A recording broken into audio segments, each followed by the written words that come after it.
በደቡብ ምዕራብ ኢራን የሚገኘው የዛክሮስ ተራራማ ሰንሰለታማ ምድር ለ1500 ዓመታት ያህል የአንድ አስደናቂ ማህበረሰብ መኖሪያ ሆኖ ቆይቷል። እነዚህ ሰዎች ቃሽቃይ ይባላሉ። በኢራን ምድር እንደ ተራራዎቹ የጸኑ እንደ ነፋሱ ደግሞ ሁልጊዜ ተጓዥ የሆኑት ቃሽቃዮች በዛክሮስ ተራሮች የሚሰማው የፈረሶቻቸው ኮቴ የዘመናት የጀግንነት ታሪካቸው ሕያው ምስክር ሆኖ ዛሬም አለ። ታዋቂው የጃፓኑ የመኪና አምራች ኩባንያ ኒሳን ሞተርስ ለቃሽቃዮች ጀብደኝነትና ጽናት ክብር ለመስጠት ሲል አዲሱን የመኪና ሞዴሉን በስማቸው ቃሽቃይ ሲል ሰይሞታል። ለዛሬም ከኢራን ጽኑ የማህበረሰብ ክፍሎች ውስጥ የቃሽቃዮችን አኗኗር ባህልና አጠቃላይ እንዲህ ይኖራል እንዴ የሚያስብለውን ሕይወታቸውን በማሳያችን እናሳያችኋለን። አብራችሁን ቆዩ።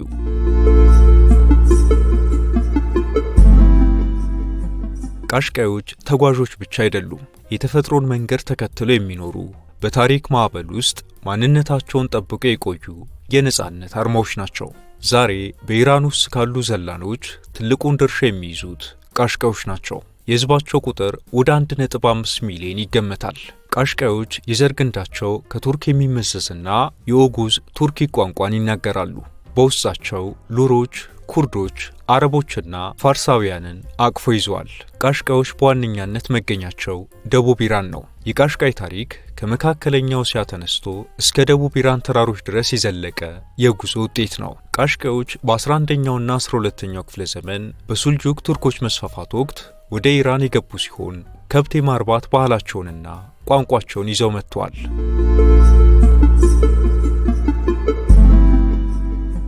የቃሽቃዮች አኗኗራቸው በሁለት የተከፈለ ነው። የበጋው ፀሐይ የኢራንን ዝቅተኛ ሜዳዎች ማቃጠል ሲጀምር ከባህር ጠለል በላይ እስከ 4500 ሜትር በሚረዝሙት የዛክሮስ ከፍተኛ ተራራማ ቦታዎች ላይ ይሰፍራሉ። ይህም የኢላግ ወይም የበጋ ማረፊያ ይባላል። እዚያ አየሩ ቀዝቃዛ፣ ሳሩም ለምለም፣ ውሃውም ከበረዶ የቀለጠ ነው። በእነዚህ ስፍራዎች ቃሽቃዮች ከተፈጥሮ ጋር እጅና ጓንት ሆነው ይኖራሉ። ሴቶቹ በድንኳን ጥላ ስር ሆነው የተራራውን ውበት በምንጣፎቻቸው ላይ ይሸምናሉ።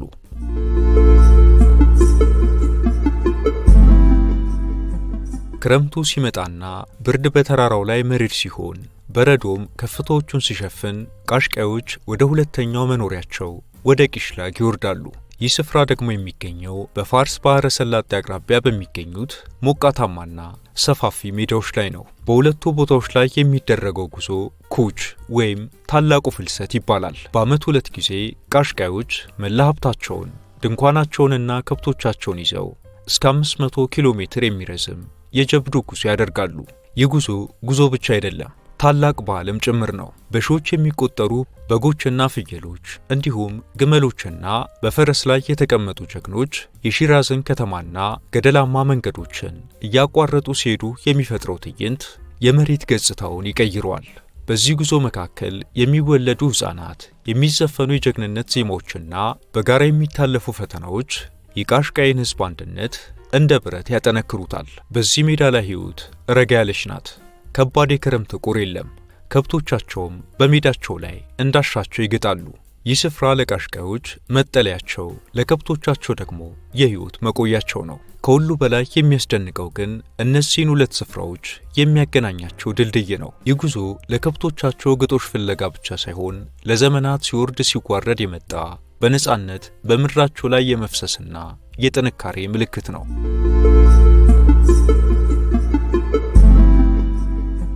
ቃሽቃዮች ፈረስ ወዳጅ ሕዝቦች ናቸው። በባህላቸው አንድ ወንድ ጎበዝ የሚባለው ጥሩ ፈረሰኛ ሲሆን ብቻ ነው። ፈረሶቻቸው የጉዟቸው ረዳት ብቻ ሳይሆኑ የክብርና የጀግንነት ምልክቶቻቸው ናቸው። የቃሽቃይ ወንዶች የሚለብሱት 2 የጆሮ መሸፈኛ ያለው የሱፍ ኮፍያ ፈረስ ላይ ሆነው በተራራው ነፋስ መካከል ሲጋልቡ ክብራቸውንና ወንድነታቸውን የሚያጎላ ልዩ መለያቸው ነው። ቃሽቃዮች በፈረስ ግልቢያ ችሎታቸውና በጀግንነታቸው የሚታወቁ ቢሆንም ታሪካቸው ከመሬት ገጽታው አልፎ ዓለም አቀፍ ዝናን አትርፏል። የጃፓኑ ኒሳን ኩባንያ ለአዲሱ ሞዴል መኪናው ቃሽቃይ የሚለውን ስም የመረጠው ስም ለመስጠት ያህል ብቻ አይደለም። ይህ ስያሜ የሕዝቡን ጀብደኝነትና ማንኛውንም አስቸጋሪ መሬት የመቋቋም ጽናት ለማክበር የቀረበ የክብር ምስክርነት ነው። ዛሬ በከተማ አስፓልት ላይ ሽር የሚለው ኒሳን ቃሽቃይና በዛክሮስ ተራሮች የሚጋልበው የቃሽቃይ ፈረሰኛ አንድ የሚያገናኛቸው ነገር አለ። ይህም አይበገሬነታቸው ነው።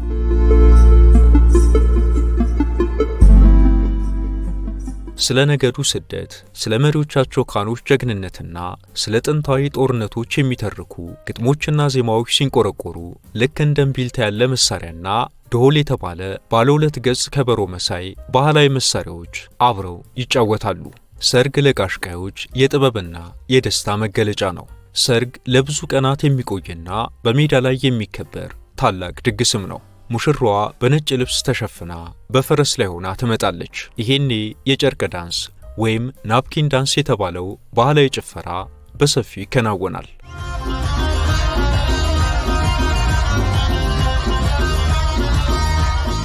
የሙሽራዋ ስጦታዎች ማለትም ጥራት ያላቸው ምንጣፎችና ኪሊሞች በግመሎችና በበቅሎች ላይ ተጭነው ለታዳሚው ይታያሉ። ሴቶቹ በደማቅ ቀለማት የተሰሩ ባለብዙ ተደራራቢ ቀሚሶችን፣ ጥልፍ ያላቸው ሻርፖችንና አጫጭር ጃኬቶችን ይለብሳሉ። ለቃሽቃይ ሴቶች ሂና ትልቅ የውበት መገልገያ ነው። እጃቸውንና እግራቸውን በሚያምር ንድፍ ያስውቡበታል። ይህም በሴቶቹ ለቆዳ ውበት ብቻ ሳይሆን ለጤናም ጠቃሚ እንደሆነ ይታመናል። አይኖቻቸው ይበልጥ ጎልተው እንዲታዩ ለማድረግ ተፈጥሯዊ የሆነውን ጥቁር ኩል ይኳላሉ። ጸጉራቸውን በሁለት በኩል በመጎንጎን ከሻርፓቸው በታች እንዲወርድ ያደርጉታል። እንደ አብዛኛው የዓለም ክፍል ሁሉ ረጅም ጸጉር በቃሽቃይ ባህል የቆንጆ ሴት መለያ ተደርጎ ይወሰዳል።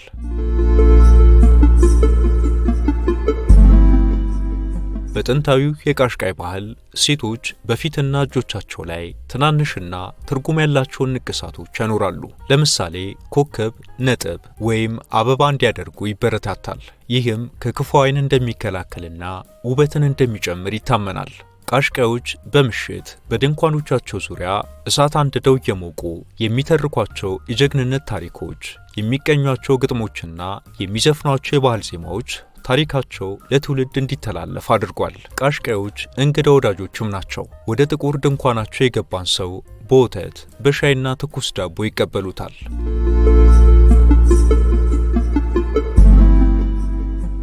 የቃሽቃይ ሕዝብ ጥንካሬ የሚመነጨው ለዘመናት ካዳበሩት ጠንካራ የቤተሰብ ትስስርና ግልጽ ከሆነው የሥልጣን እርከን ነው። ይህ መዋቅር ማኅበረሰቡ በበረሃና በተራራማ ሕይወት ውስጥ እርስ በርሱ ሳይገፋፋ ተከባብሮና ተረዳድቶ እንዲኖር ያስችለዋል። ቃሽቃዮች ድርቅንና ሌሎች የተፈጥሮ ፈተናዎችን በጋራ በመረዳዳትና በባህላዊ ጥበባቸው ይወጣሉ። የቃሽቃይ ማኅበረሰብ የቤተሰብ ትስስር ለውርስ፣ ለጋብቻና ለሀብት ክፍፍል ወሳኝ ሚና አለው። ሀብትና ከብቶች ከነገዱ እንዳይወጡ ሲባል አብዛኛውን ጊዜ ጋብቻ የሚፈጸመው እዛው በቃሽቃይ ማኅበረሰብ ውስጥ ነው። በቤተሰብ መካከል አለመግባባት ሲፈጠር በዑርፍ ወይም በባህላዊ ሕግ መሠረት በሽማግሌዎች ይፈታል። ይህም የጎሳውን አንድነት ጠብቆታል። ቃሽቃይን የሚመሩት የጎሳ መሪዎች ልክ እንደ ፒራሚድ የተቀናጁ ናቸው። ኢልካኒ የጠቅላላው የማኅበረሰቡ የበላይ መሪ ነው። ይህ ስልጣን በዘር የሚተላለፍ ሲሆን ይህ በኢልካኒ እርከን የተሾመ ግለሰብ ወቅታዊ ፍልሰቶችን ያስተባብራል፣ ከመንግሥት ጋር ይደራደራል፣ እንዲሁም የነገዱን ነጻነት ያስከብራል። ካላንታርስ የሚባሉት ደግሞ ከኢልካኒው በታች ያሉ የነገዱ መሪዎች ወይም ካኖች ናቸው። እነዚህ መሪዎች የዕለት ተዕለት ችግሮችን ይፈታሉ፣ የግጦሽ መሬቶችን ያከፋፍላሉ። የቃሽቃይ ኢኮኖሚ በበርካታ የሥራ ዘርፎች የተገነባ ነው። ከብቶቻቸው ለምግብና ለንግድ ዋነኛ ምንጮቻቸው ናቸው። ከዚህ በተጨማሪ ለቤት ውስጥ ፍጆታ የሚሆን ገብስና ስንዴ በጥቂቱ ያመርታሉ። ከበግና ከፍየል ወተት፣ እርጎ፣ አይብና ቅቤ በማምረት ለራሳቸው ይጠቀማሉ፣ ለገበያም ያቀርባሉ። መኖሪያቸው ከጥቁር የፍየል ጸጉር የተሰሩና በቀላሉ የሚነቀሉ ድንኳኖች ናቸው። ወንዶች ከብቶቹን የመጠበቅ ኃላፊነት ሲኖርባቸው፣ ሴቶቹ ደግሞ ወተት ማለብን፣ ምግብ ማዘጋጀትን፣ ልጆችን ማሳደግንና መኖሪያ ድንኳኖቹን መንከባከብ፣ በምንጣፍ ሥራና በከብት እርባታ ላይ ትልቅ ድርሻ አላቸው። ሴቶቹ የሚሰሯቸው ምንጣፎች ለቤተሰቡ ተጨማሪ ገቢ ከማስገኘታቸው በላይ የባህላቸውን ውበት ለዓለም የሚያስተዋውቁበት ጥበባቸው ነው።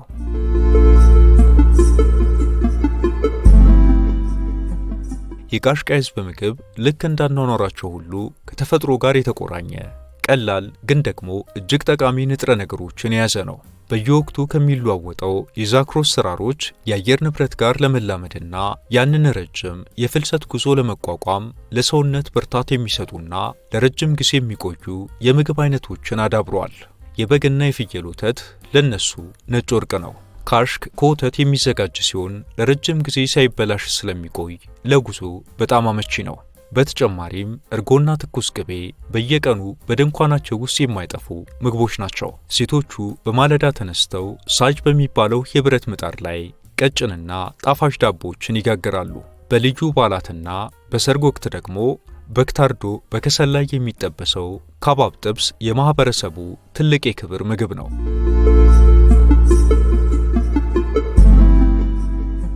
እንስሶቻቸውን በገበያ ላይ በመሸጥ እንደ እህል፣ ጨርቃ ጨርቅና መሳሪያዎች ያሉ አስፈላጊ ቁሶችን ይገዛሉ። የቃሽቃይ ሴቶች በዓለም አቀፍ ደረጃ በሽመና ጥበባቸው ይታወቃሉ። ሽመናውን የሚያከናውኑት ከመሬት ጋር ትይዩ በሆኑ ባህላዊ መሳሪያዎች ሲሆን ግብዓቱም ከገዛ በጎቻቸው ፀጉር የሚገኝ ለስላሳ የሱፍ ክር ነው። በምንጣፎቻቸው ላይ እንደ አልማዝ ያሉ ጂኦሜትሪያዊ ቅርሶችን፣ የግመልና የአንበሳ ምስሎችን እንዲሁም አበቦችን ይሰሩበታል። እነዚህን ምስሎች የሚሰሯቸው አስቀድሞ በወረቀት ላይ በተሳለ ንድፍ ሳይሆን ከትውስታና ከልብ በመነጨ ጥበብ የሚሰሩ በመሆናቸው እያንዳንዱ ምንጣፍ ልዩና የማይደገም ነው።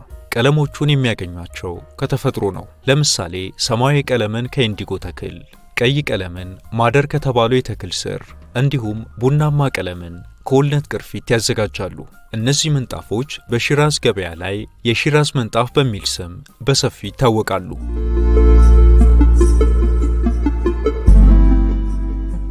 የቃሽቃይ ሴቶች የሚሰሯቸው ምንጣፎችና ኪሊሞች በዓለም ዙሪያ ተወዳጅ ናቸው። ኪሊሞቹ ቀጫጭንና ቀላል በመሆናቸው ለዘላን ሕይወት በጣም አመቺ ናቸው። እንደ ምንጣፍ መሬት ላይ ለመነጠፍ ብቻ ሳይሆን ለድንኳን መጋረጃነት፣ ለዕቃ መጫኛ ከረጢትነት አልፎም ለፈረሶች ኮርቻነት ያገለግላሉ። እነዚህ በእጅ የተሰሩ ጥበቦች የታሪካቸው የእምነታቸውና የተፈጥሮ ፍቅራቸው መገለጫዎች ናቸው።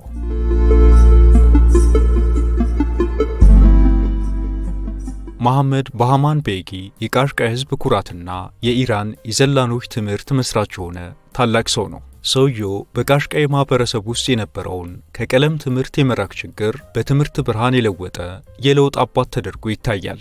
ባህማን ቤጊ በቴህራን ዩኒቨርሲቲ የሕግ ትምህርቱን አጠናቆ የተመለሰ ነው። የከተማውን ምቹ ሕይወት ትቶ ወደ ወገኖቹ በመመለስ በገንዘቡና በጉልበቱ ዘላኖች ማሰማርን መርጧል። ባህማን ቤጊ ዘላኖች ትምህርት ፍለጋ ወደ ከተማ እንዲመጡ ከመጠበቅ ይልቅ ትምህርቱን ወደ እነሱ ድንኳን ወሰደው። ከዘላኖች ጋር አብሮ የሚጓዙ በነጭ ድንኳን ውስጥ የሚሰሩ ተንቀሳቃሽ ትምህርት ቤቶችን እስከነ መምህራኑ አቋቋመ። ይህም ሕፃናት የዘላንነት ሕይወታቸውን ሳይለቁ እንዲማሩ አስችሏል። የትምህርት ቤቱን ድንኳኖችም ነጭ እንዲሆኑ አደረገ። ይህም በቃሽቃዮች ጥቁር ድንኳኖች መካከል ነጭ የብርሃን ነጥብ ሆኖ ይታይ ነበር።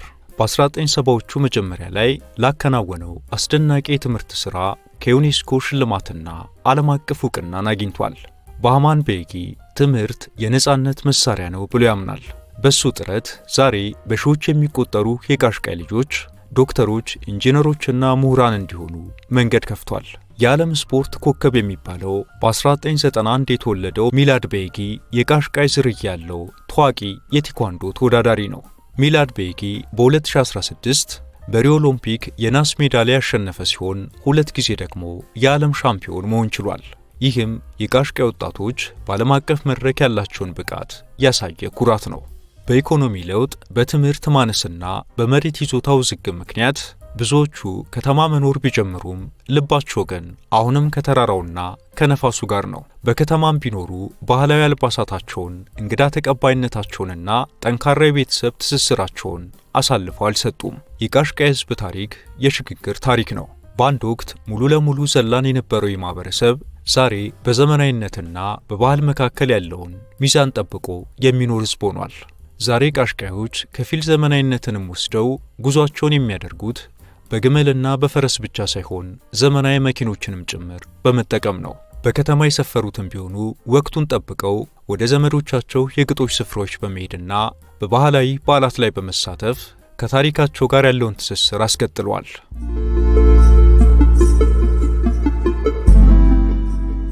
ታዲያ የቃሽቃዮች ታሪክ በሰላም ብቻ የተሞላ አይደለም።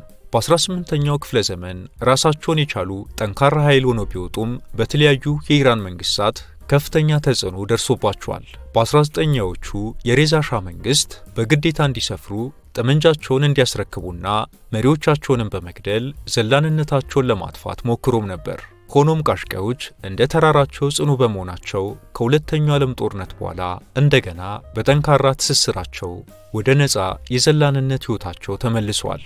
ባለፈው ዘመን ቃሽቃዮች በዓለም አቀፍ ፖለቲካ ውስጥም ተሳትፎ ነበራቸው። ለምሳሌ በአንደኛው የዓለም ጦርነት ወቅት አንዳንድ የቃሽቃይ መሪዎች ጀርመንን ሲደግፉ፣ ሌሎች ዘላኖች ደግሞ የብሪታንያን ጥቅም በመደገፋቸው በነገዶች መካከል እስከ መከፋፈል የደረሰ ግጭት ተፈጥሮ ነበር።